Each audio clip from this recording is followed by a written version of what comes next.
Y. En el eje Y se grafica la concentración de anticuerpos de 0 a 100. Y en el eje X, el tiempo en días, de 0 a 66 días. En el tiempo 0, un individuo se pone en contacto por primera vez frente a una sustancia extraña, en este caso un patógeno. Luego de unos días, dijimos que la respuesta inmune, una de sus características es lenta. Alrededor del quinto día se producen los niveles de anticuerpos que alcanzan su mayor concentración, más o menos como 1. Si uno sigue la imagen, como 1. Con el tiempo esos anticuerpos van a ir declinando, son proteínas, se van metabolizando, van siendo catabolizadas, finalmente llegan casi a nivel básico. Si nosotros tenemos un segundo contacto con este antígeno, con el mismo antígeno, pero mucho tiempo después, en el ejemplo de 60 días, nuestras células de memoria, que aquí no se ven, pero que se generan, van a ser capaces de reconocer a este antígeno y van a responder, si nosotros comparamos con la primera exposición, muy rápidamente, en 1 o 2 días. Y los niveles de anticuerpos que forman, si ustedes observan, al día 63, más o menos son cercanos a 100. Si el día 5 nosotros producimos como 1, al día 63 producimos como 100. Entonces la memoria inmunológica es la capacidad que tienen nuestras células de memoria de responder rápidamente e intensamente. Rapidez e intensidad de respuesta frente al mismo antígeno que con anterioridad ya tuvimos la oportunidad de reconocerlo.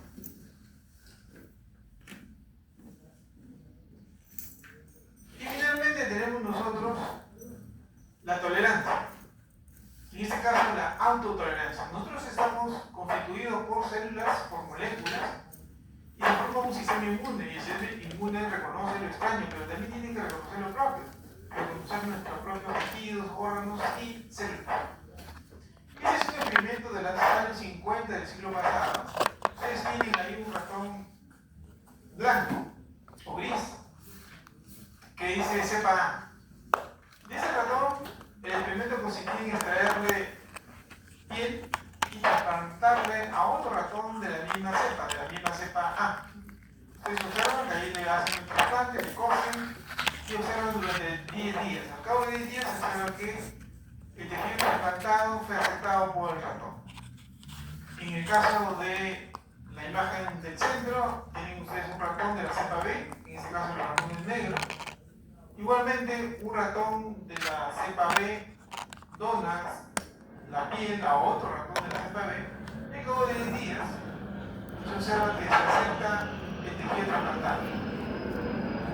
En la parte inferior tenemos el ratón de la cepa A, que es el receptor, y tenemos piel de un ratón de la cepa B. Se le hace el trasplante, se cose, y al cabo de 10 días se observa que el tejido trasplanteado, la piel trasplantada es eliminada. ¿Qué ha pasado? El ratón reconoce a esa piel como extraña, no la reconoce como propia, por lo tanto la elimina. Y esta es la base de los trasplantes. Los trasplantes, igualmente, si una persona recibe un órgano o tejido de otra persona, lo va a rechazar. El humano, entonces, para tratar de que el receptor lo acepte, trata de encontrar similitud antigénica entre el donante y el receptor. La similitud no es 100%, excepto en el caso de los gemelos univitelinos. Como muy pocas personas tienen gemelos y necesitan trasplantes, entonces lo que buscan es que sean lo más parecido. Pero además, a pesar de ser lo más parecido, siempre el donante lo va a rechazar. Entonces lo que hacen es el paciente lo tratan como inmunosupresor. Para que acepte el trasplante por un tiempo, unos años, 5, 10, 15 años, y finalmente el sistema inmune lo va a reconocer y lo va a rechazar. Y en ese momento en que el individuo va a tener que buscar otra forma de poder sobrevivir. En esa parte de inmunidad adquirida, la clasificación, aquí hay una clasificación de inmunidad activa y pasiva. La activa puede ser natural o artificial. ¿Cuándo es artificial? Cuando recibe una vacuna. La vacuna lleva un biológico que inoculado a la persona busca estimular el inmune para que cuando ingrese el agente infeccioso pueda estar protegido. Por ejemplo, nosotros a los 2 años, perdón, a los 2 meses, recibimos la vacuna contra tétanos. La vacuna que recibimos es una toxina detoxificada. Entonces nosotros formamos una respuesta contra esta toxina, de tal forma que si más adelante nosotros tomamos contacto con la bacteria y la bacteria produce la toxina, la respuesta inmune va a neutralizar esta toxina y el individuo va a estar protegido. Eso es una estimulación artificial, controlada, de la respuesta inmune. En cambio, la respuesta inmune o la inmunidad adquirida puede dar de forma natural. Es decir, el individuo se infecta con un agente infeccioso, digamos con el virus de influenza, no está vacunado, se infecta, hace la enfermedad, si supera la enfermedad ya está inmune contra esa cepa de virus de influenza. Si nuevamente toma contacto con el virus de influenza, entonces va a estar protegido. ¿Cuál es el riesgo de una inmunidad adquirida natural y una artificial? Que la artificial, la probabilidad de que muera esa persona es muy baja.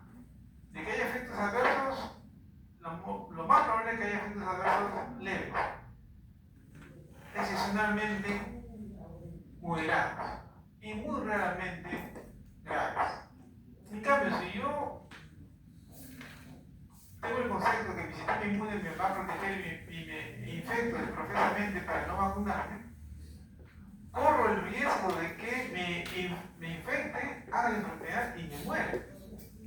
Porque no está controlada. Puede que yo responda bien, pero puede que yo responda mal. Entonces, esto es importante señalarlo porque las personas que son antivacunas dicen, no tienes que vacunarte, tu sistema inmune te protege. Claro, te protege, pero no sabes si frente a un determinado agente tu infección va a originar una enfermedad leve, moderada o grave. Y la otra posibilidad de la inmunidad adquirida es la pasiva. Nosotros, cuando estamos en el seno materno, recibimos anticuerpos de nuestra mamá durante toda la etapa de gestación. Si la mamá fue vacunada contra tétanos, la mamá le transfiere anticuerpos contra el tétanos al hijo, de tal forma que cuando el hijo nace, recién nacido, tiene anticuerpos circulantes de la mamá, que lo protegen durante los primeros meses de vida, porque él sale de un ambiente estéril a un ambiente donde hay muchos microorganismos. Eso es pasivo porque estos anticuerpos que han sido transferidos por la mamá finalmente van a ser catabolizados y finalmente van a desaparecer. Va a haber un momento determinado de ese recién nacido que ya no va a contener anticuerpos maternos. Él va a tener que formar sus propios anticuerpos cuando tome contacto con los microorganismos o cuando sea vacunado. Esa es una forma importante de obtener entonces una inmunidad adquirida a partir de la mamá. También la lactancia materna es importante, porque a través de la lactancia materna se tienen células probióticos, células anticuerpos que van a proteger a ese recién nacido durante los primeros meses de vida. De la importancia que OMS le da la lactancia materna y recomienda que las mujeres que tienen hijos deben darle de lactar por lo menos 6 meses a sus hijos. Y tenemos la otra, la artificial, un suero.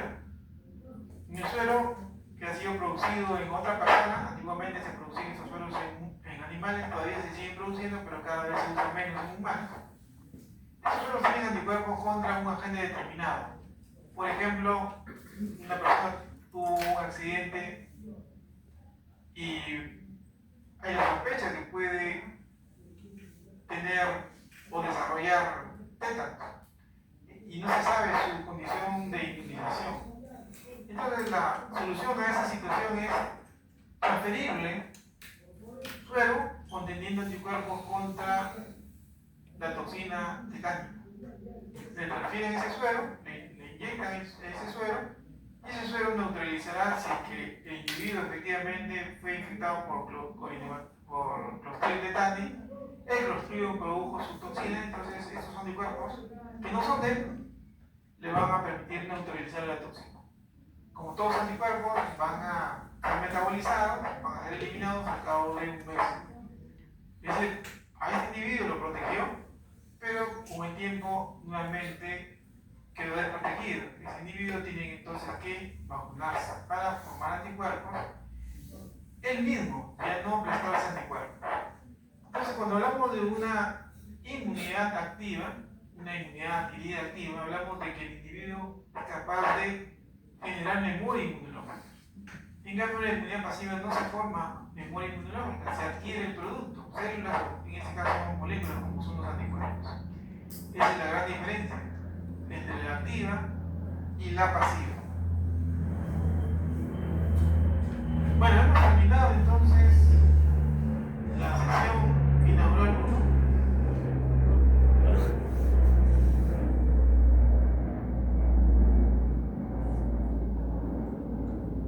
Y hay algunas preguntas aquí que habíamos formulado. Son 4 preguntas.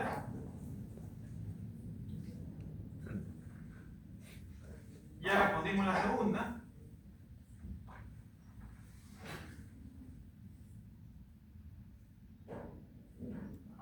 ¿Quién puede responder la primera? ¿Puede la persona vivir sin un sistema inmune competente? Es decir, un sistema inmune que cumpla a plenitud la función para la cual ha madurado.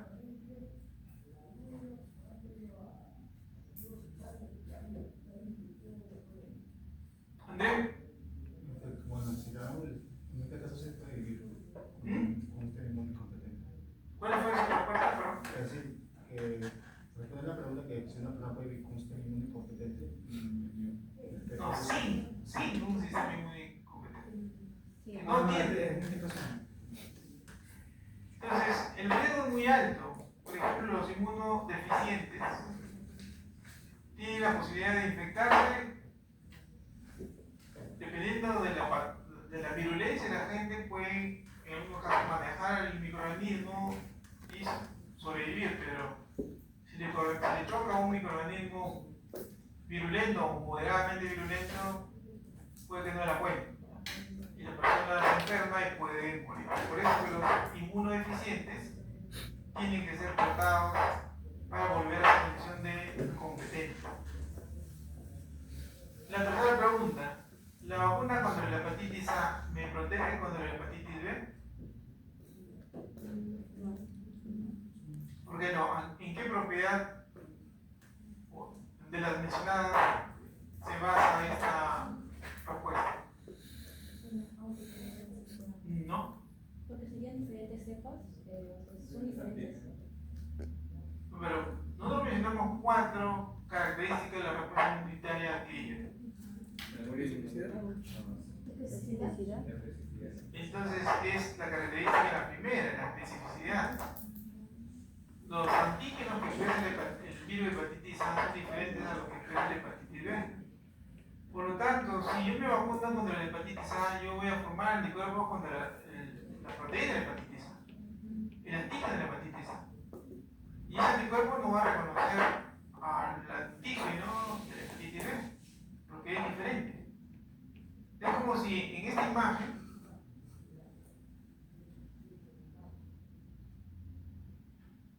el amarillo sea el antígeno del virus de hepatitis A y cualquier otro, digamos el morado, sea el antígeno del virus de hepatitis B. Ustedes observan que son diferentes, incluso están de colores diferentes para hacerlo más evidente, pero la estructura que reconoce el anticuerpo solamente es para el amarillo, no va a reconocer a ningún otro. Entonces, por esa razón, por la característica de la especificidad, eso no es posible. Si el virus de hepatitis A y el virus de hepatitis B compartiesen antígenos, se pareciesen, podría protegernos total o parcialmente, pero no es el caso. Y finalmente, ¿puede el sistema inmune de una persona reaccionar contra tejidos propios? ¿Puede o no puede?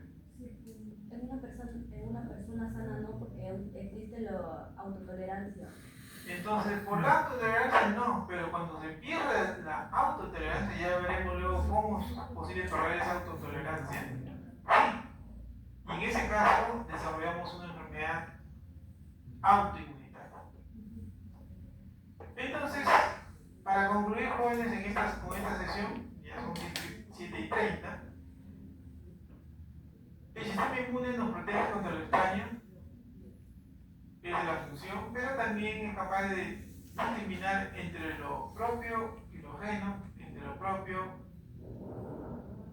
lo ajeno y lo inocuo. La respuesta inmune innata es casi inmediata, puede demorar minutos u horas. En cambio, la adquirida es más lenta, pero la diferencia de la innata es mucho más específica. La memoria es aquella respuesta rápida e intensa. Y finalmente, la respuesta inmune adquirida, ahí falta colocar adquirida, puede ser pasiva y activa. En la activa generamos memoria inmunológica, en la pasiva no. Ahí están las referencias bibliográficas que pueden revisar. Y con ello hemos concluido entonces la sesión inaugural que faltaba completar. Voy a tomar asistencia, jóvenes.